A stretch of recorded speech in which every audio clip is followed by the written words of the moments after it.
Ladies and gentlemen, the RT Boxing Show with Mr. A. Post-fight recap number 39. We'll begin shortly in 5, 4, 3, 2, 1. 2 draws on the 17th of February. And the thing is, right here on the Ready Talk Boxing, I agree with them both. And I'm going to talk about it. So let's give that thumbs up.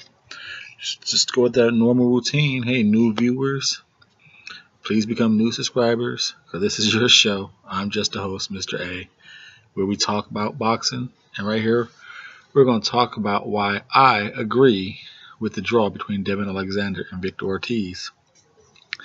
This fight was not as much action as the other draw between Isaac Lowe and Ryan Walsh. This fight, Devin Alexander let the fight become a draw. With the Walsh and Lowe fight, those guys put it on each other for a draw. This one, Devin Alexander let it get away. Now, I had Victor winning rounds 1, 3, 8, 9, 11, and 12. I have Victor winning the championship rounds.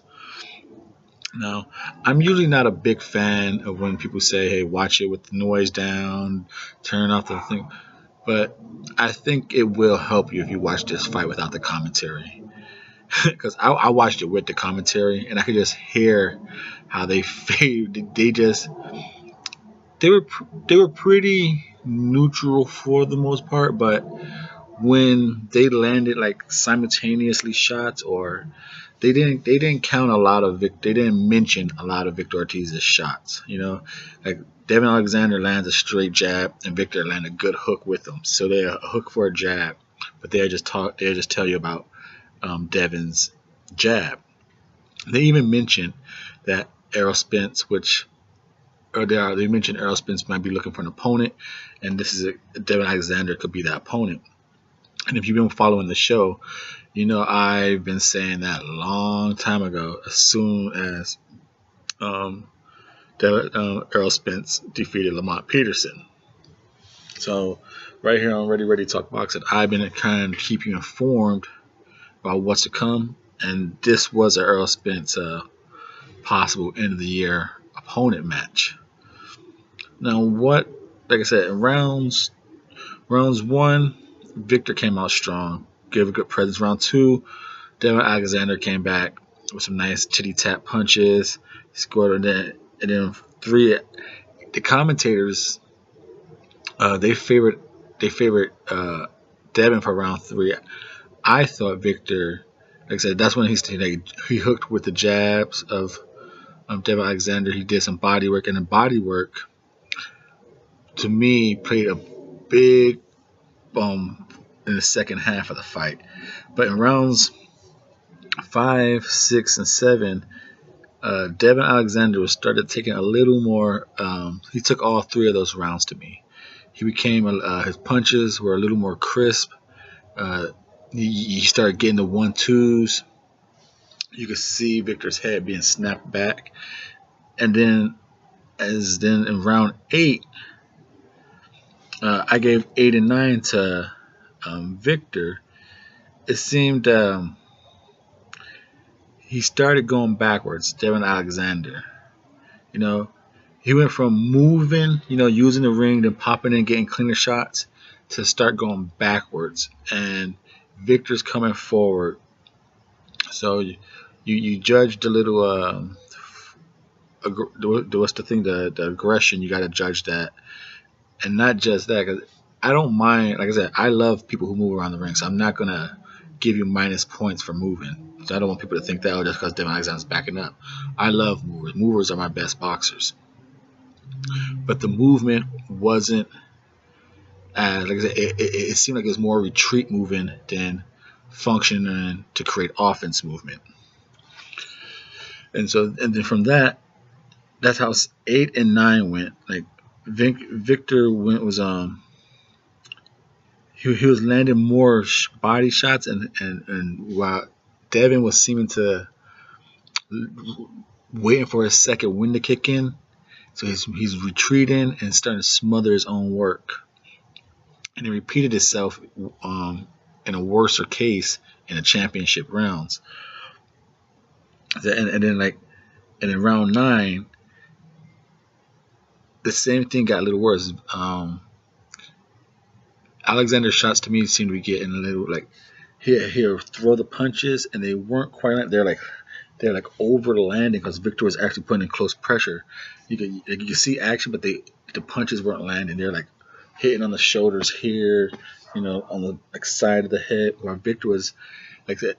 Victor's work visually couldn't be seen upstairs. He was doing a lot of unseen body work when they're close. Maybe not hard body work, but they were landing. So. In matches like this, that's usually where it goes down. Like, do you credit the body matches? The body shots, and sometimes people don't get credit for them. I think in this case, the commentary wasn't giving Victor enough mention. Because sometimes they did credit him for his body shots, but I don't think they mentioned enough of his body work. And I think the judges did see the body work. Then in round 10, it seemed like it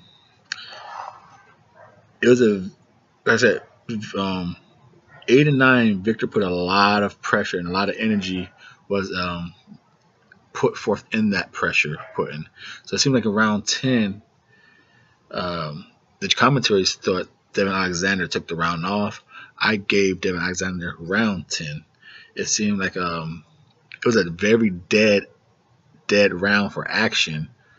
But the fact that Victor put so much energy in round 8 and 9 to make a comeback, he didn't put forth that energy in round 10. So he kind of was a little more in front of Devin and created space where Devin could get some little shots off. I gave Devin that round. But in the rounds 11 and 12, to me, Devin was very tired. He'll land a shot maybe here and there. And Victor, like I said, 11 and 12 was just quiet, like I said, not the greatest, not the most powerful shots. These guys were dead tired in the championship rounds. Like I said, and Devin's shots were like being smothered by both guys because they're just kind of leaning on it, and they were like on the arms. They went from crisp hard shots to slappy shots. How Virgil was saying Victor's shots were slappy early in the stages of the fight. And like I said, Devin to me didn't get his second win there, and so while they were in close, it's that small unnoticeable body work. Like I said, the body shots weren't tremendous, but they were landing on Devin Alexander in the inside. And I had, like I said, what was surprisingly though is I didn't have Victor winning the fight. But one judge did. A judge had Victor winning 115 to 113. And I did have a swing round. It was a swing round, round 4. I gave it to Alexander, but it's a real questionable now if you give that round to Victor, it's a 115-113. So to me, it could be that round right there. But one judge had it Victor winning 115-113, and then the two other judges on a majority draw had it 114-114, which I had it. That's how Mr. A on the Double RT Boxing scores this fight. It was this was a harder fight to judge than the Isaac Lowe and the Ryan Walsh. We had 2 draws this weekend, so tough one. I know a lot of people probably won't agree with this one. They'll say, Mr. A, you get predictions wrong, so how the hell are you going to judge this fight? But this was a very good fight. Hard as hell to judge. Both guys, unfortunately, I think going into this fight, I think us boxing fans and the audience seemed to like this fight a lot. The audience liked it, I think the audience, even though sometimes, you can't see from your seats, they judge, they scream, they Victor, and then when Alexander landed some shots, they screamed, So the Texas crowd and the El Paso crowd, they seem to got their money's worth, and they appreciated this fight. And it was a tough fight. It was a tough fight to judge. 114 is what I had it. And like I said, two of the judges had it 114. So leave a comment down below if you disagree with how I had it or just disagree with the card in general. Leave a quick little comment how you had the rounds. What do you think won? Do you think it was a landslide for Alexander? You know, I can see some. I'm pretty sure that a lot of people out there think it's a landslide, but I don't want to make it too long on this draw video. So this is Mr. A saying, thank you for tuning in. Thank you for your support. And if you if you are a new viewer, please become a new subscriber, because I'm just the host of your show, the Double RT Boxing Show. And I want to say thank you to all those who have been subscribing during this weekend. You know, you're showing appreciation for the work I'm putting in, because I was stuck on 266. And all of a sudden this weekend, we shot up to 278. So I appreciate you guys showing the appreciation of the work I'm doing here. Thank you guys.